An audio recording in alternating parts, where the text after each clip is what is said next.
لیکن نا نبی پاک صلی اللہ علیہ وسلم نے نا حد بیان کر دی، اور میرا خیال ہے یہ حدیث سمجھنے کے بعد بھی اگر سخاوت کا ذوق پیدا نہ ہو تو پھر بندے کو نا سرجری کرانی چاہیے دل کی۔ نبی پاک صلی اللہ علیہ وسلم نے فرمایا اللہ کے رستے میں خیرات کر کے جہنم سے بچ جاؤ، اللہ کے رستے میں خیرات کر کے جہنم سے بچ جاؤ، اللہ کے رستے میں دے کے جہنم سے بچ جاؤ۔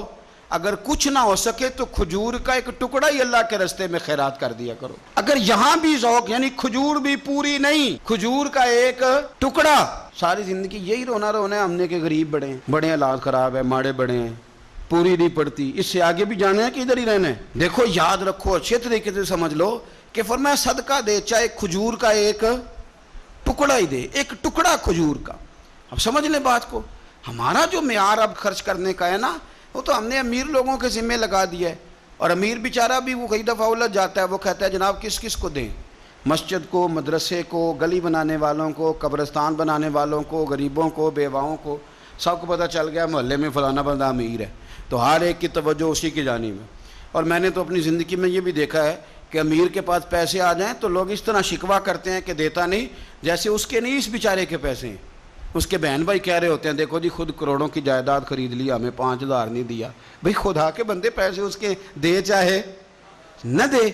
تو جب ہم سارے مل کے سخاوت کریں گے، جب امت ساری یہ شعور پیدا کرے گی، بیدار کرے گی اپنے دل میں باتیں کہ میں نے اللہ کے رستے میں کچھ دینا ہے۔ میں اکثر کہتا ہوں کہ ایک پوری یونیورسٹی قائم کر دینا بھی بڑا کمال ہے کہ میں نے اپنے شہر کے اندر ضلع میں ایک یونیورسٹی قائم کر دی، اور ایک مدرسہ قائم کر دینا قرآن و سنت کا بہت بڑا کمال ہے۔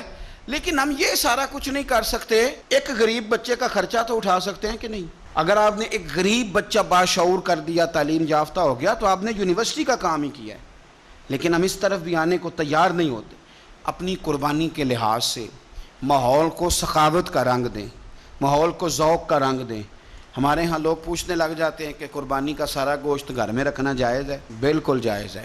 سارا گوشت کیا، پورا اونٹ آپ گھر میں کھا لیں، شریعت آپ کو منع نہیں کرتی، لیکن کس نے کان میں بتایا تھا کہ قربانی کے بعد گوشت ملنا ہی نہیں؟ آپ یقین کریں، پوچھیں الیکٹریشین لوگ جو یہ کام کرتے ہیں، مکینک لوگ، ان سے پوچھیں، وہ کہتے ہیں سب سے زیادہ فریزر کا کام آنے لگ گیا ہے، لوگ فریجیں ٹھیک کرا رہے ہیں اس لیے کہ گوشت سٹاک کرنا ہے، پتہ نہیں اس کے بعد کوئی بکرا ہاتھ آئے کہ نہ آئے، آخری سمجھ کے کھانا ہے۔ ایسا نہ کرو۔ اگر سارا گھر میں رکھنے کا مفتی صاحب سے فتویٰ پوچھ لیتے ہو تو کیا کسی مفتی نے یہ فتویٰ نہیں دیا کہ سارا بانٹ دینا بھی جائز ہے؟ یہ بھی فتویٰ پوچھو کسی سے، نہ ہو تو مجھ سے پوچھ لو۔ قربانی ساری رکھنی بھی جائز ہے اور ساری بانٹ دینی بھی، ایک لقمہ بھی نہ کھائیں، ساری بانٹ دیں۔ آپ بانٹتے رہیں، رب کریم آپ کو اور دینے کا ارادہ فرماتا رہے گا۔